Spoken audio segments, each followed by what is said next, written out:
Dan sekarang ketika Andi Arief dipanggil oleh KPK terkait dengan kasus suap, maka Demokrat pun lagi-lagi pasang badan untuk membela seorang Andi Arief.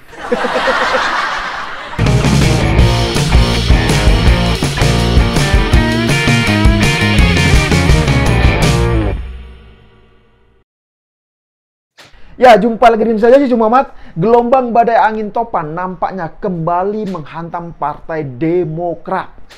Kita tahu ya, sebelumnya Bupati Penajam Pasir Utara Abdul Gofur Masud telah ditangkap oleh pihak Komisi Pemberantasan Korupsi atau KPK. Ya, kemudian ada lagi nama Nur Afifah Balkis. Dan semua nama-nama yang ditangkap oleh KPK itu adalah kader dari Partai Demokrat, coba.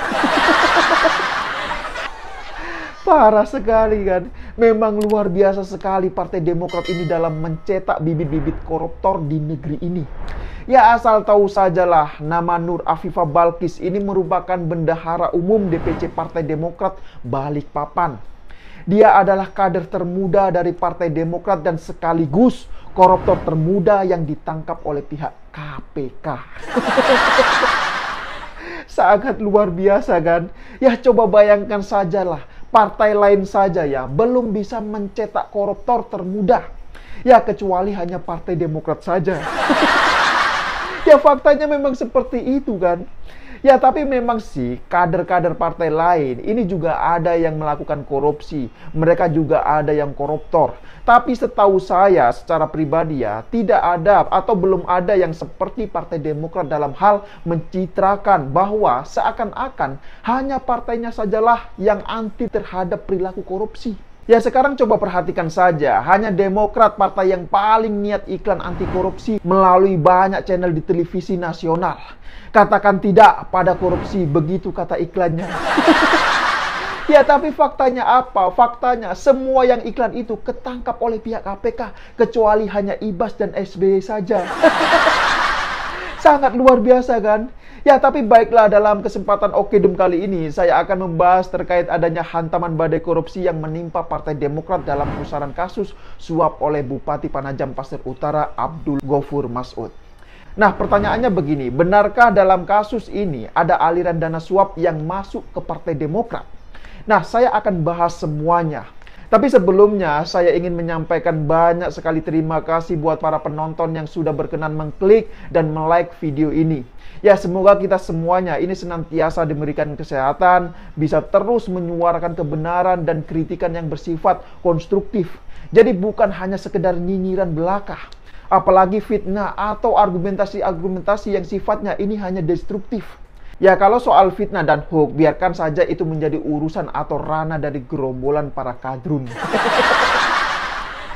Ya, baiklah, saya akan membahas yang pertama dulu soal pemanggilan Andi Arief oleh pihak Komisi Pemberantasan Korupsi atau KPK. Jadi, Andi Arief ini kemarin dipanggil untuk dimintai keterangan terkait dengan kasus dugaan suap Bupati nonaktif Penajam Pasir Utara, yaitu bernama Abdul Gofur Masud. Tapi sayangnya ya, pada saat surat pemanggilan pertama dikirimkan, ternyata Andi Arief ini tidak memenuhi panggilan KPK. Nah, tahu tidak? Lucunya, alasan dia tidak memenuhi panggilan KPK tersebut lantaran surat yang dikirim oleh pihak KPK ini katanya belum diterima, coba. Lah, ini kan aneh sekali.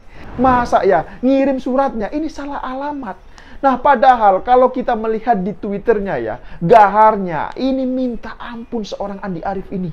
Nah, giliran dipanggil oleh KPK untuk dimintai keterangan, kok malah alasannya belum menerima suratnya, coba. Ya, ini sekedar informasi saja. Selain menjadi bupati, Abdul Gofur Masud ini juga menjabat sebagai ketua DPC Partai Demokrat Balikpapan. Abdul Gofur ini ditangkap oleh pihak KPK saat berada di lobi sebuah mal di Jakarta Selatan setelah berbelanja. Nah, salah satu barang bukti yang diamankan oleh KPK ini berupa uang tunai sebesar 1 miliar rupiah. Kasihan sekali kan Abdul Gofur ini, jauh-jauh datang ke Jakarta bawa uang. Lah kok malah diciduk oleh KPK, coba. Nah, selain uang tunai sebanyak 1 miliar rupiah, ada juga uang berupa saldo sebanyak 447 juta rupiah yang disimpan di rekening bank atas nama Nur Afifah Balqis. Nah, Nur Afifah Balqis ini menjabat sebagai Bendahara Umum DPC Partai Demokrat Balikpapan. Dia ini juga sebagai kader termuda dari Partai Demokrat. Nah, kemudian muncul dugaan bahwa uang yang dibawa saat ke Jakarta itu akan diserahkan kepada Andi Arief. Makanya pihak dari KPK ini perlu meminta keterangan dari Andi Arief soal aliran dana tersebut. Apakah benar ada kaitannya? Kalau memang nggak ada kaitannya ya, ngapain juga harus takut untuk memberikan penjelasan? Bener gak? Kan itu logikanya. Ya asal tahu sajalah soal aliran dana ke Partai Demokrat ini bukan rahasia umum lagi. Sebelumnya Angelina Sondak ini juga pernah mengaku bahwa Partai Demokrat menerima 20% dari setiap proyek yang ada. Hal itu dilakukan saat Demokrat dulu masih menjadi partai penguasa. Dan tidak lama kemudian ya, Demokrat ini suaranya kemudian hancur karena dihantam badai korupsi berjamaah yang dilakukan oleh para aktor iklan katakan tidak pada korupsi. Sangat luar biasa sekali kan. Nah, tapi balik lagi soal Andi Arief. Perlu diketahui bahwa Andi Arief ini adalah salah satu orang kuat di Demokrat. Siapa sih yang tidak kenal dengan nama Andi Arief? Dia ini merupakan Ketua Badan Pemenangan Pemilu atau Bapilu DPP Partai Demokrat. Dia juga ini diketahui menjabat sebagai Wasekjen Partai Demokrat. Jadi kalau dilihat dari jabatan yang diemban oleh Andi Arief ini, maka dia ini bukanlah kader yang biasa. Bukan kader yang ecek-ecek kalau menurut saya. Dia ini punya peranan yang sangat kuat dalam struktur kepengurusan Partai Demokrat yang dipimpin oleh AHY saat ini. Selain itu, dalam algoritma jejak digitalnya, Andi Arief ini juga pernah tersandung dalam kasus narkoba. Masih ingat kan kasus narkoba yang dialami oleh Andi Arief ini? Pada bulan Maret tahun 2019 lalu, dia pernah ditangkap oleh pihak kepolisian di sebuah hotel bersama seorang perempuan. Nah, saat dilakukan tes urin ya, ternyata Andi Arief ini benar-benar positif narkoba. Bahkan yang lebih lucunya adalah saat dilakukan penangkapan, ternyata ditemukan juga kondom bergerigi coba. Luar biasa sekali kan. Nah, sekarang pertanyaannya, apa bukti Andi Arief dianggap sebagai orang kuat yang punya peranan penting di Partai Demokrat? Buktinya, meskipun dia ini sudah terjerat kasus hukum yang dapat mempermalukan institusi partainya, namun Andi Arief ini masih mendapatkan jabatan yang strategis di institusi Partai Demokrat saat ini. Nah, ini kan menandakan bahwasannya memang seorang Andi Arief ini bukanlah kader yang biasa, tapi dia ini kader yang luar biasa, punya peranan penting dalam Partai Demokrat. Ya coba bayangkan saja, sudah jelas-jelas ketahuan bersama perempuan di dalam hotel, tapi dia ini masih diberikan posisi yang strategis di Partai Demokrat. Lah ini kan sangat luar biasa sekali, bener gak? Dan sekarang ketika Andi Arief dipanggil oleh KPK terkait dengan kasus suap, maka Demokrat pun lagi-lagi pasang badan untuk membela seorang Andi Arief. Parah sekali. Lah kalau seperti ini kan dugaannya jadi semakin kuat. Jangan-jangan memang benar ada aliran dana setiap proyek untuk Partai Demokrat. Kan itu pertanyaannya. Hal ini juga bukan rahasia umum lagi kok. Lawang untuk maju pilkada saja ada yang pernah mengaku ini dimintai mahar sebesar 600 juta rupiah. Lah ini kan sangat luar biasa sekali.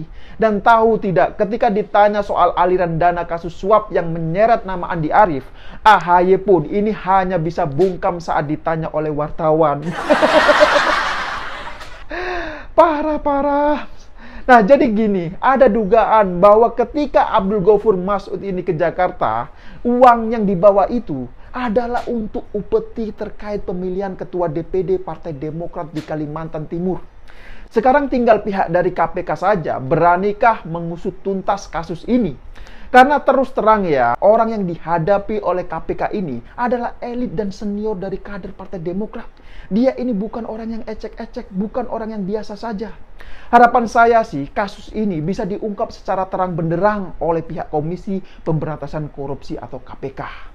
Kalau memang ada upaya untuk melawan hukum, ya sebaiknya langsung diseret saja pelakunya ini, siapapun orangnya. Jika panggilan yang kedua nanti ya, Andi Arief ini tidak hadir di KPK untuk dimintai keterangan terkait dengan kasus suap ini, maka sesuai undang-undang, KPK bisa langsung melakukan upaya panggilan paksa. Ya jujur saja, meskipun agak sedikit pesimis setelah melihat kinerja KPK saat ini, namun saya tetap percaya bahwa kebenaran ini akan menemukan jalannya. Ya kita lihat saja nanti apakah Andi Arief juga akan masuk tahanan KPK. Ya, saya kira demikian dulu opini singkat Okidum kali ini. Pesan saya buat Partai Demokrat, katakanlah tidak pada korupsi. Ya, saya pikir itu tidak lupa saya ingatkan, jaga terus NKRI. Sekali lagi terima kasih buat yang sudah like dan menonton video ini dari awal hingga akhir. Dan sampai jumpa di episode Okidum selanjutnya.